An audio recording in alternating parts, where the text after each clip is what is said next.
off, obviously two-out hitting, kind of the big story tonight offensively. What can you say kind of about your approach there and how big that was in the game? Yeah, I think that was a byproduct of guys competing and, it's a cliche thing, but grinding out at bats. So some of them occurred with 2 outs, but you're seeing a guy that's got really good stuff. He did jump ahead of a lot of hitters early in the game and was throwing strikes, but our guys kind of wore him down a little bit, and then we're able to capitalize on some mistakes. And some of those 2-out hits were guys just kind of flicking the ball around the park. Jay Abernathy's at bat kind of comes to mind, but the guys did it as a group and got us out into a lead, and of course no lead safe against the team we're playing. What have you seen from Dalton Bargo that he's been able to take advantage of some of these opportunities in SEC play so far? Yeah, I think he's always had the ability to hit.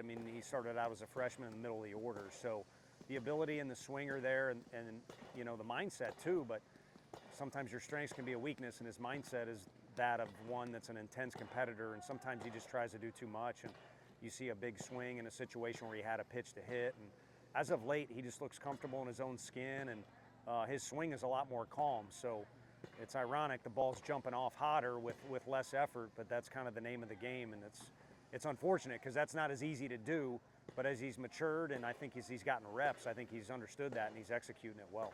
I was going to ask too, like last year he comes in and that's just a loaded lineup, right? It's tough to get at bats there, but what kind of strides did he make in that season where he maybe wasn't on the field as much as he would like that set him up for success now? I think he learned to just balance the juggling act he has with positions that he plays, where he might be in the lineup, what the situation is in the game, whereas a kid from the Midwest that maybe doesn't have as many reps, even though he is from Omaha, just get in there and wail away.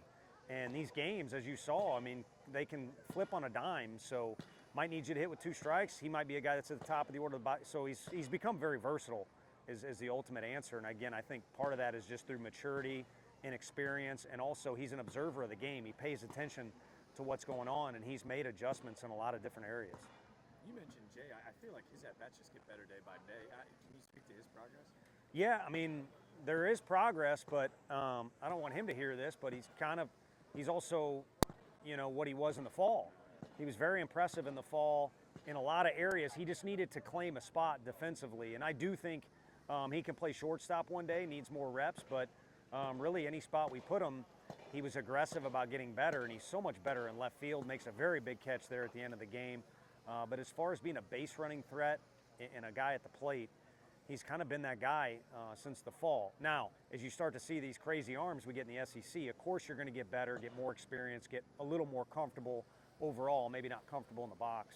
And then the fact he's added the bunt to his repertoire is phenomenal. And in high school, these kids do so much showcase ball. You'd think he's a great bunter because he runs, but it's different these days. And so he's had to hone in the defensive part, the bunting part, and some other little things, but he's a gifted kid that's a great kid, and it's hard not to like that one.